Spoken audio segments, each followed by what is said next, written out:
Assalamualaikum warahmatullahi wabarakatuh. Selamat pagi, salam sejahtera bagi kita semua.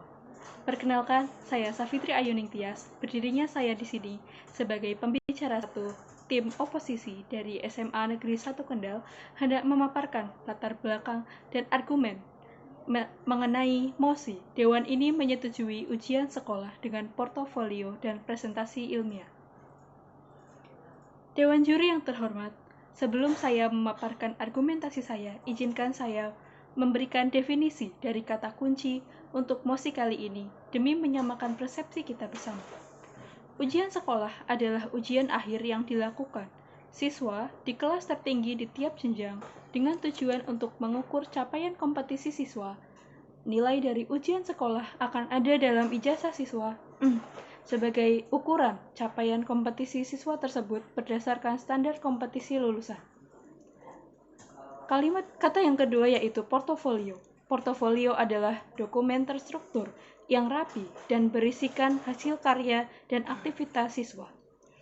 Serta presentasi ilmiah adalah keterampilan berbicara di depan halayak umum untuk menyampaikan gagasan atau aspirasi dari hasil penelitian, pemikiran kritis, atau informasi dalam dunia akademik dan pendidikan. Dewan juri yang terhormat, mengapa mosi ini perlu untuk diperdebatkan? Perlu kita ketahui bahwa ujian sekolah adalah ujian yang krusial dan penting, karena proses belajar selama 3 tahun atau 6 tahun akan dinilai dari ujian ini.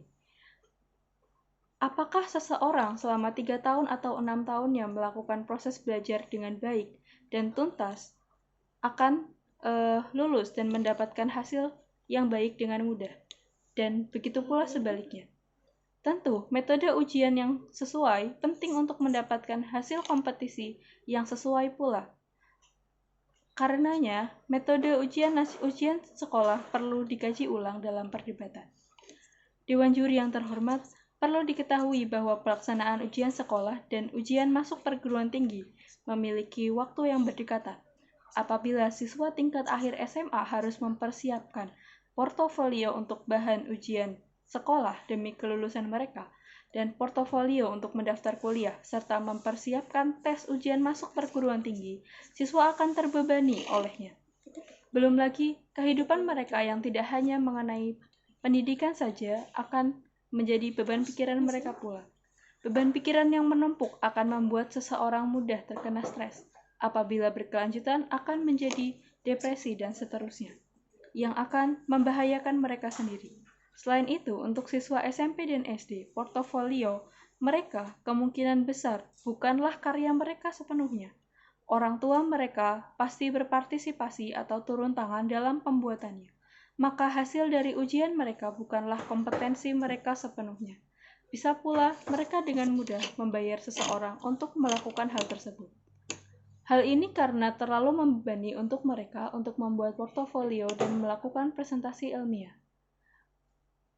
Bisa disimpulkan menurut pendapat saya, ujian dengan portofolio terlalu membebani siswa di tiap jenjang kehidupan pendidikan.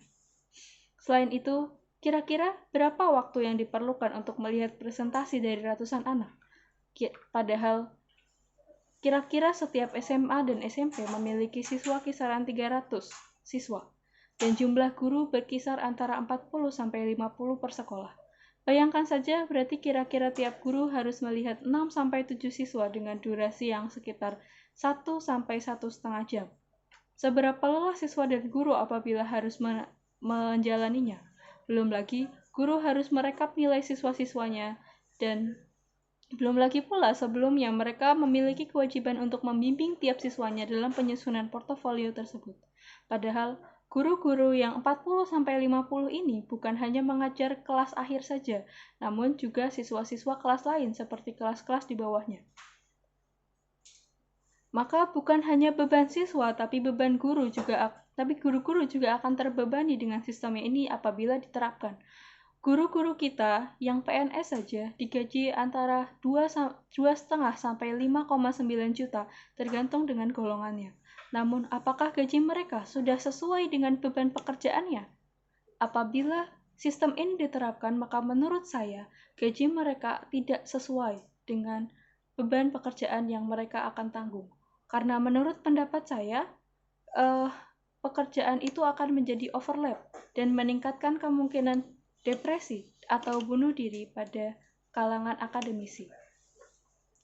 Fokus pendidikan kita saat ini adalah menciptakan siswa-siswa yang kritis dan kreatif untuk menyongsong G20.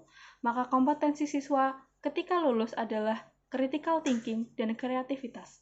Hal ini sudah bisa tercapai dengan efektif dengan digunakannya soal-soal HOTS pada ujian sekolah dan pembelajaran kurtilas. Lalu, apakah proses belajar yang sudah efektif ini harus dirubah? Proses belajar yang sudah efektif ini disesuaikan dengan kemampuan siswa untuk menerima beban pikiran di era pandemi ini pula. Lalu kenapa harus diganti menggunakan sistem yang justru hanya memberatkan siswa dan guru kemudian hari? Selain itu perlu kita lihat bahwasannya biaya yang dikeluarkan dari proses portofolio dan proses ujian sangat berbeda. Jadi selain pada efektivitas waktu, juga merujuk pada efisiensi keuangan dan biaya. Maka dengan mempertimbangkan aspek psikologis dari akademisi dan siswa, serta